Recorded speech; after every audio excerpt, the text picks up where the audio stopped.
J'ai regardé 20 heures de films d'affilée, et pas n'importe quel film. J'ai regardé tous les films de la saga Fast and Furious pour être prêt pour la sortie de Fast and Furious 10. J'ai donc enchaîné les 9 films de la saga principale, plus le spin-off Hobbs & Shaw très exactement en l'espace de 20h30 de visionnage, quasi non-stop. Et dans cette vidéo, je vais vous donner mon retour sur cette expérience un peu étonnante, mais aussi mon avis sur ces films que j'ai vus. Mais d'abord, pourquoi est-ce que j'ai eu cette idée débile ? C'est tout bête, le 10e film de la saga sort ce mercredi, et je connais pas ou très peu la saga. Pendant très longtemps, je la considérais avec un avis assez négatif sans l'avoir spécialement regardé. Il y a 6 ans, j'ai quand même fait l'effort de regarder le premier film que j'avais trouvé correct au final, et à force d'en parler avec les amateurs, ceux-ci ont réussi à me convaincre plus ou moins. Du coup, avec la sortie de l'épisode 10, je me suis dit que j'allais tout regarder. Bon, on est d'accord, c'était pas du tout obligatoire de faire ce marathon de 20 heures, mais ça faisait longtemps que j'en avais pas fait, donc je voulais savoir si j'en étais encore capable. D'autant plus avec des films que je m'attendais pas du tout à apprécier, le challenge était relevé, c'est le moins qu'on puisse dire. 10 films mis bout à bout donc, ça fait 20h30 de visionnage non-stop. J'aime les défis, alors j'ai fait chauffer le moteur et je me suis lancé dans la course avec Brian et Dom Toretto.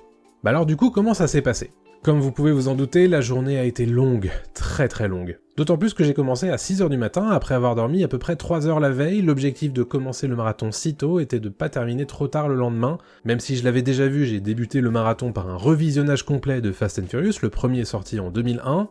J'ai trouvé que le film se tenait encore plutôt bien, même s'il y a certaines scènes qui ont vieilli évidemment, mais j'ai surtout été frappé par la proximité entre ce film-là et Point Break. Quand on y réfléchit bien, Fast and Furious c'est quand même le remake non officiel de Point Break, mais dans le milieu du tuning et de l'automobile plutôt que les sports extrêmes. Un groupe de braqueurs est infiltré par un jeune flic sous couverture qui se découvre un amour pour une des membres du groupe. Bien que sa situation de flic sous couverture soit découverte, il finit par choisir de les aider en dépit de ses prérogatives de policier. Vraiment, je vous invite à revoir les deux films, c'est assez frappant. Je n'ai pas grand chose à dire sur Too Fast Too Furious, le deuxième film qui se concentre surtout sur le personnage de Brian, joué par Paul Walker, il ne s'intéresse pas du tout à Dom Toretto et sa bande. C'est grosso modo le même film que le premier, mais avec plus de budget. Je l'ai pas détesté cependant, c'était juste assez insipide. Fast and Furious 3 Tokyo Drift marque un vrai virage pour la saga. Fast and Furious, virage, vous l'avez ?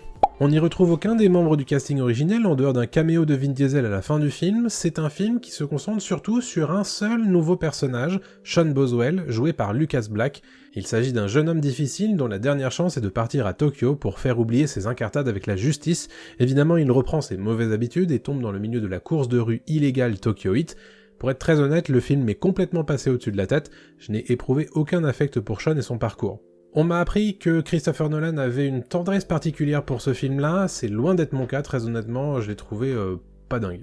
Vient ensuite le 4e film, qui s'intitule simplement Fast and Furious et qui reprend la formule à la lettre. De la première tétralogie, je dirais que mes préférés, c'est le premier et le 4e film. Le premier parce que c'est compliqué de faire un truc vraiment mauvais quand on reprend à ce point Point Break.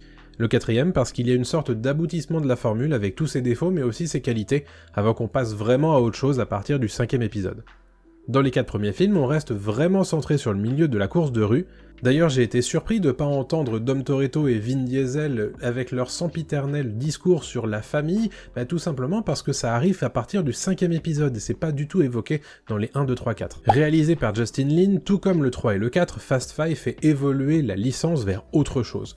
On ne s'intéresse plus trop à la course de rue, mais on fait entrer les personnages dans des enjeux plus grands, on les confronte à des missions d'espionnage et à des adversaires qui en veulent à la sécurité internationale, et ce faisant, la saga Fast and Furious prend une ampleur rapidement démesurée, et ça se sent clairement au niveau du box-office de chaque film d'ailleurs. Pour être honnête, Fast 5, je pense, est devenu un de mes films préférés de la saga Fast and Furious avec le premier. Je trouve qu'il est rythmé comme il faut, il n'est pas encore trop dans la démesure la plus débile, et surtout, beaucoup de cascades et de chorégraphies automobiles restent réalisées en vrai dans la caméra, contrairement aux suites qui vont très largement privilégier les effets spéciaux pour plus de praticité. Je retiendrai notamment cette immense séquence où des bagnoles tractent un gigantesque coffre-fort dans les rues de Rio. C'est débile, on est d'accord, mais on n'a encore pas fait mieux avec les suites. C'est le moment pour moi de vous rappeler que si vous appréciez ce genre de vidéo, c'est toujours appréciable d'avoir un pouce en l'air, un commentaire, un abonnement si vous n'êtes pas encore abonné. N'oubliez pas d'aller checker tous les liens dans la description, vous y trouverez le moyen de me suivre sur tous les réseaux sociaux, le moyen d'écouter mon podcast sur la pop culture qui se développe beaucoup en ce moment, notamment avec une chaîne YouTube, allez la follow, ça me ferait plaisir. Vous pouvez aussi aller un petit peu plus loin dans votre soutien et me donner quelque argent sur KissKissBankBank via un don ponctuel ou un don mensuel, c'est vraiment très apprécié. Merci à tous les soutiens qui sont déjà sur la page KissKissBankBank, c'est vraiment très appréciable. Allez, c'est parti pour le reste de la vidéo. Et à partir du 6e épisode, je vais pas vous mentir, je commence à un peu tous les confondre. Tous sont marqués par une volonté de surenchère et d'en faire encore plus que les précédents, ça devient hallucinant et surtout très vain. Il faut savoir que beaucoup mentionnent Fast and Furious 7 comme étant un des grands films de la saga, et j'ai été pour ma part assez déçu en vérité. Je trouve que le film est tout à fait dans la lignée du 6 et j'ai déjà oublié ce qui s'y passe. Le seul truc que je retiens, c'est les adieux à Paul Walker, décédé durant le tournage du 7e épisode, à qui l'on dit au revoir de bien belle manière à la toute fin du film. Mais en dehors de ça, le film va pas vraiment me rester en mémoire et je trouve que c'est bien dommage. Mais c'est vraiment à partir du 8 et du 9 que j'ai vraiment commencé à lâcher l'affaire. J'ai trouvé que ça parlait pour ne rien dire, que c'était trop long pour pas grand chose, même dans les séquences d'action qui ne savent pas s'arrêter. C'est sans doute dû au fait que j'avais déjà maté les mêmes films pendant 15 heures, mais il y a quand même des soucis qui ont fait que j'ai pas trop apprécié l'expérience. Alors dans ce tunnel des enfers, je noterai quand même le spin-off Hobbs & Shaw que j'ai vraiment beaucoup apprécié pour le coup. Contrairement aux autres films de la saga, il se prend pas trop au sérieux et surtout il y a une vraie alchimie entre les deux acteurs qui se régalent, j'ai vraiment passé un très bon moment. Un truc intéressant que j'ai pu noter durant ce marathon, c'est qu'à force de mater des films qui sont en réalité des variantes du même film pendant 20 heures, on se rend compte de certaines des ficelles. À tel point qu'à certains moments, je commençais à deviner ce qui allait se passer avant que ça se passe à l'écran. Au-delà de ça, ça m'a permis de me rendre compte que la saga Fast and Furious, c'est vraiment deux facettes différentes avec d'un côté les films 1 à 4, qui sont sur la même matrice au sujet de la course de rue, et de l'autre, tous les films à partir du 5 qui explosent le cadre de la simple course et s'intéressent cette fois à des missions d'espionnage typées Mission Impossible en réalité.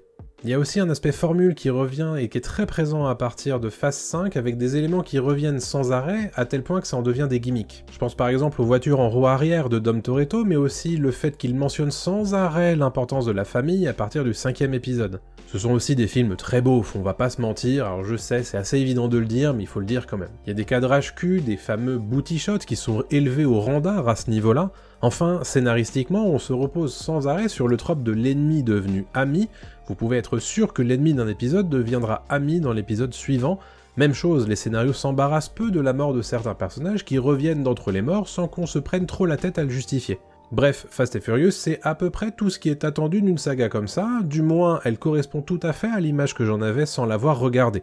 Après, franchement, je m'attendais à tout détester. Et au final, il y en a quand même quelques-uns que je retiendrai, notamment le premier, le 4e, le 5e et le spin-off Hobbs & Shaw. C'est pas non plus des grands films, mais ça se laisse bien regarder quand même. En conclusion, est-ce que je le referais? Au bout du compte, j'ai passé 20h30 devant toute la saga Fast and Furious. Pour vous donner une petite idée, c'est comme si j'avais regardé l'intégralité de la trilogie Seigneur des Anneaux et l'intégralité de la trilogie Le Hobbit, le tout en version longue. L'expérience était assez dingue, surtout que je l'ai partagée en direct sur ma chaîne Twitch, n'oubliez pas de la suivre bien sûr. Après, il est clair que je ferai pas ça tous les jours.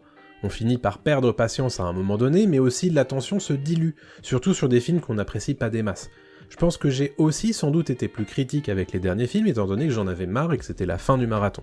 Pour autant, j'ai bien aimé cette expérience, alors je referai sans doute d'autres marathons, mais sur des périodes plus courtes, évidemment, et avec des films que j'apprécie ou qui m'intéressent. Voilà pour cette vidéo avec laquelle je voulais partager un petit peu ce retour d'expérience. Je sais que c'est pas du tout parmi les thèmes que je traite habituellement, vous inquiétez pas, hein, les autres thèmes habituels de la chaîne vont revenir très prochainement, ne vous désabonnez pas, s'il vous plaît.